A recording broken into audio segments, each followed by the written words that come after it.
अक्सर dish wash बनाने वालों के साथ एक बहुत आम सा मसला होता है। सोचें, एक बेहतरीन गाढ़ा डिश वॉश बनाया, सब कुछ परफेक्ट, लेकिन अगले ही दिन वो बिल्कुल पतला धुंधला सा हो जाता है और उसके नीचे कुछ सफ़ेद सा जम जाता है। बड़ी मायूसी होती है ना। तो सवाल ये है कि आखिर इतनी मेहनत के बाद एक अच्छा बैच खराब क्यों हो जाता है। चलें आज इसकी असल वजह मालूम करते हैं। देखें, उम्मीद तो यही होती है कि डिश वॉश बने तो एकदम शीशे जैसा शफ़ाफ और गाढ़ा सा हो, लेकिन होता क्या है, हकीकत बिल्कुल उलट निकलती है।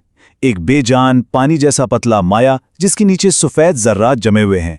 ये देखकर दिल तो बहुत ख़राब होता है, लेकिन यकीन करें इसकी वजह बहुत बहुत ही सादा है। अच्छा, तो दिलचस्प बात पता है क्या है? इस मसले की जड़ कोई बहुत मुश्किल केमिस्ट्री नहीं है, नहीं, बल्कि यह अक्सर एक बहुत ही आम चीज़ के गलत इस्तेमाल का नतीजा होता है। एक ऐसी चीज़ जो हम सब इस्तेमाल करते हैं। जी हाँ, सही सुना। असल वजह है बहुत ज़्यादा नमक। जब फॉर्मूले में नमक एक ख़ास हद से ज़्यादा हो जाता है ना, तो लिक्विड समझें कि टूट जाता है, उसका पूरा स्ट्रक्चर ही बिखर जाता है और वो अपनी गाढ़ी शफ़ाफ शक्ल खो देता है। तो यहाँ असल बात समझने वाली ये है कि हर फॉर्मूले की नमक जज्ब करने की एक अपनी हद होती है, एक लिमिट होती है, और इस लिमिट को समझना ही बेहतरीन रिजल्ट हासिल करने की चाबी है। उसे कहते हैं सॉल्ट सैचुरेशन पॉइंट। ये वो नाजुक मोड़ है जहां माय कहता है बस अब और नमक नहीं। जैसे ही आप इस हद को क्रॉस करते हैं, समझें खेल खत्म। मिक्सचर अपना गाढ़ापन और शफाफियत सब कुछ खो देता है। और याद रखने वाली बात यह है कि ये पॉइंट हर फॉर्मूले का अपना अलग होता है। ये बात बहुत अहम है। इसका मतलब सीधा सा है कि कोई एक फिक्स्ड मिकदार नहीं है जो हर फॉर्मूले पे काम कर जाए। हर किसी को अपने खास फॉर्मूले के लिए नमक की सही मिकदार खुद ही ढूंढनी पड़ती है। चलें अब जरा ये देखते हैं कि ये तब्दीली असल में होती कैसे है। ये मिनटों में नहीं बल्कि एक लम्हे में होती है और सब कुछ बदल जाता है। शुरू में जब थोड़ा सा नमक डाला जाता है तो सब कुछ बहुत अच्छा चल रहा होता है। माया गाढ़ा होना शुरू हो जाता है, बिल्कुल वैसा ही जैसा होना चाहिए।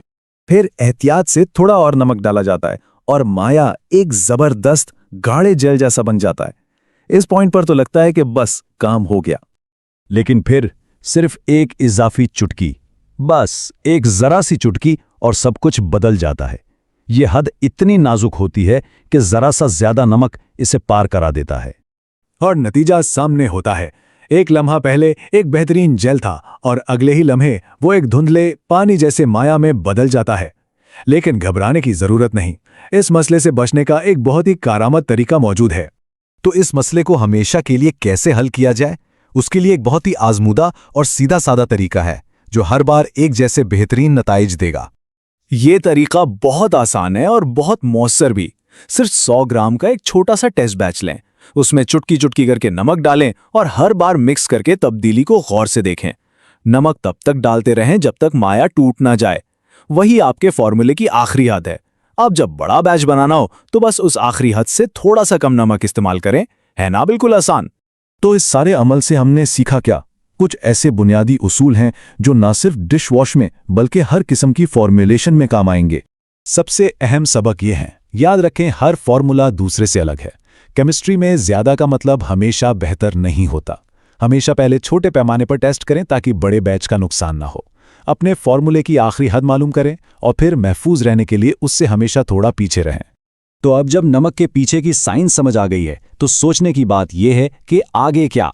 ये जो सोच का अंदाज है ना, यानी टेस्ट करना, देखना और फिर बेहतर बनाना, ये सिर्फ एक मसला हल करने के लिए नहीं है, बल्कि ये हर चीज में महारत हासिल करने का रास्ता है।